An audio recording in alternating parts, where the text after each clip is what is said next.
Hello everybody, welcome to our channel our health and wellness. So today we are going to discuss about important questions for class 10 science part 4.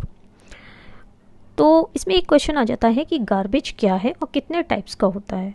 Garbage is defined as the waste material that is generated from human activities and is no longer needed, including plastics, paper, food scraps, etc. It can be classified into two classes, non-biodegradable and biodegradable. Non biodegradable waste वो हो जाते हैं जिनको हम further decompose नहीं कर सकते naturally, that is glass and plastic. Biodegradable waste वो हो जाते हैं जिनको हम नेचुरली माइक्रो ऑर्गेनिजम्स के थ्रू डिकम्पोज कर सकते हैं, that is paper and food waste etcetera. Next question आ जाता है कि what is the difference between ionic compounds and covalent compounds. तो आयनिक कंपाउंड्स की बात करें तो इनके मेल्टिंग एंड बॉइलिंग पॉइंट्स काफ़ी हाई होते हैं as compare to covalent compounds. आयनिक कंपाउंड्स सॉलिड्स रहते हैं जबकि और हार्ड होते हैं as compare to covalent compounds, क्योंकि जो उनकी फोर्स ऑफ अट्रैक्शन होती है between the positive and negative ions वो बहुत ज़्यादा होती है एज़ compare to covalent compounds. Next होता है question, what is Ohm's law. क्या स्टेट करता है ये. तो Ohm's law states that the current flowing through a conductor is directly proportional to the potential difference applied across its ends provided the physical conditions and the temperature remain constant. इसको represent कर सकते हैं V is equal to IR, जहाँ पर V आपका potential difference होता है applied across the ends of the conductor, whereas I is the current flowing through the conductor and R is the resistance. 1 ohm is defined as the resistance of a conductor in which the current of 1 ampere flows when a potential difference of 1 volt is applied across its ends. Next question आ जाता है आपका जो काफ़ी important हो जाता है और अक्सर एग्ज़ाम्स में आपको देखने को मिल जाएगा, that is ऑक्सीजन की एब्सेंस में क्या होता है, किस टाइप का रेस्पिरेशन होता है. तो अगर ऑक्सीजन नहीं है तो एनारोबिक रेस्पिरेशन होगा जिससे लैक्टिक एसिड और एनर्जी प्रोड्यूस होती है हमारे मसल सेल्स में, जबकि ईस्ट के केस में इथेनॉल, कार्बन डाइऑक्साइड और एनर्जी का प्रोडक्शन होता है, लेकिन वाटर नहीं होता. Water and carbon dioxide production होता है in case of aerobic respiration, that is in the presence of oxygen. Next आ जाता है chemical formula of bleaching powder. Chemical formula of bleaching powder is CaOCl2 and it has 0 water of crystallization. Next आ जाता है chemical formula of plaster of Paris. Chemical formula of plaster of Paris is CaSO4.12H2O and it has half water of crystallization. Next आ जाता है आपका baking soda. तो baking soda का chemical formula होता है NaHCO3 and it has 0 water of crystallization. Washing soda की बात करें तो its chemical formula is Na2SO4.10H2O and it has 10 water of crystallization. Next question आता है आपका, एंटासिड्स का मेन कंपोनेंट क्या होता है. तो एंटासिड्स का मेन कंपोनेंट होता है sodium hydrogen carbonate, that is NaHCO3 which is alkaline in nature. ये न्यूट्रलाइज करता है जो आपका एक्सेस एसिड प्रोड्यूस होता है स्टोमक में, इसीलिए एंटासिड्स का ये मेन कॉन्स्टिट्यूएंट होता है. It is a mild non corrosive basic salt. Next question is, gills और एल्वेलाई में क्या सिमिलैरिटी है. तो गिल्स फिश में होते हैं जबकि एल्वेलाई ह्यूमंस में होते हैं. दोनों में ही थिन मॉइस्ट सरफेस और एक rich network of blood vessels होता है ताकि ऑक्सीजन ले सकें और कार्बन डाइऑक्साइड का डिफ्यूजन बाहर हो सके. गिल्स आपको फिश के आउटसाइड में मिलेंगे जबकि एल्वेलाई की बात करें तो हमारे जो लंग्स होते हैं उसके अंदर सिचुएटेड होते हैं.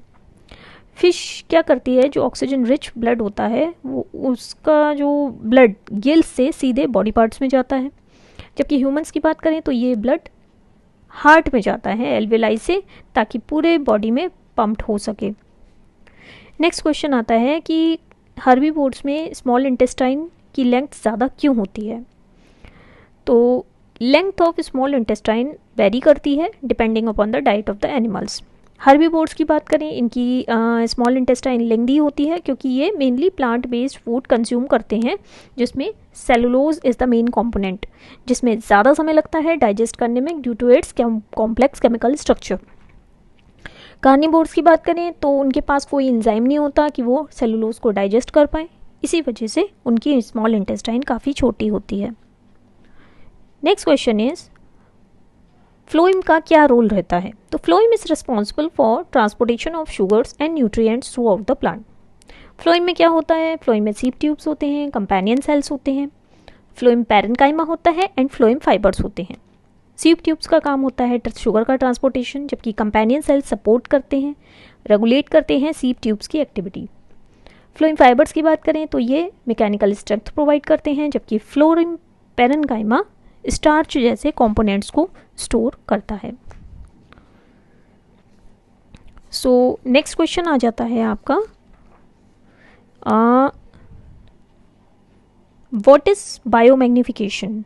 तो जो मैक्सिमम कंसंट्रेशन है पेस्टिसाइड्स का, जो कि हर ट्रॉफिक लेवल पे एक्यूमुलेट होता चला जाता है, जिसको हम बायोमैग्निफिकेशन कहते हैं। ह्यूमंस में ये मैक्सिमम होता है क्योंकि हम ट्रॉफिक लेवल में टॉप मोस्ट पोजीशन ऑक्यूपाई करते हैं।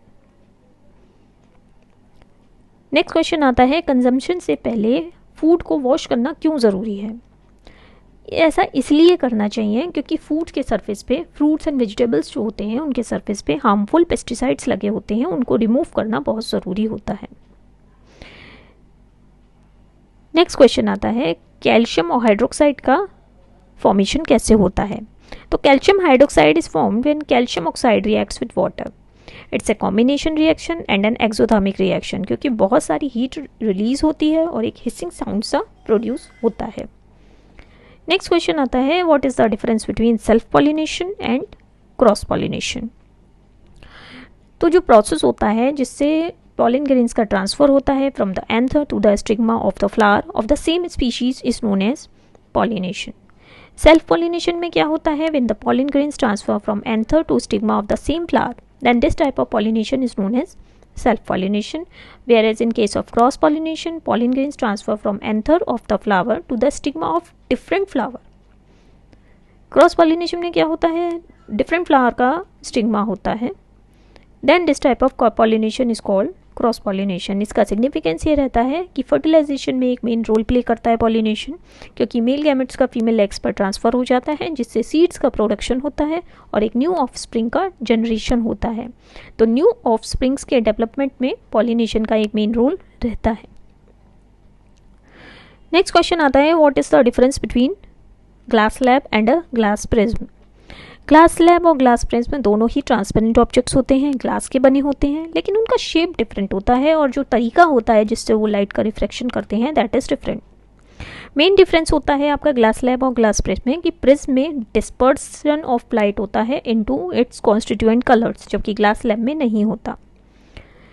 तो डिफरेंट केसेस कंसिडर करते हैं, जैसे अगर एक narrow beam of monochromatic light pass होती है, मोनोक्रोमेटिक लाइट का मतलब होता है light of a single colour, तो अगर narrow beam of monochromatic light glass prism के थ्रू पास होती है तो क्या होता है कि उसका डेविएशन हो जाता है फ्रॉम एक्चुअल पाथ, लेकिन जो direction ray of incident ray होता है और जो direction of emergent ray of light होता है that are not parallel to each other, whereas in case of glass slab it deviates from the actual path, लेकिन जो direction of incident ray है और डायरेक्शन ऑफ एमर्जेंट रे है they are parallel to each other.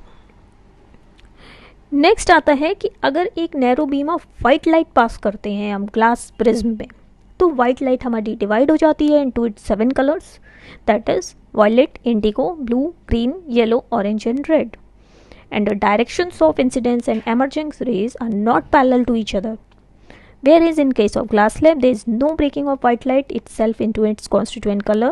Incidence and emerging rays of light are parallel to each other. So that's all for the day. Thank you so much.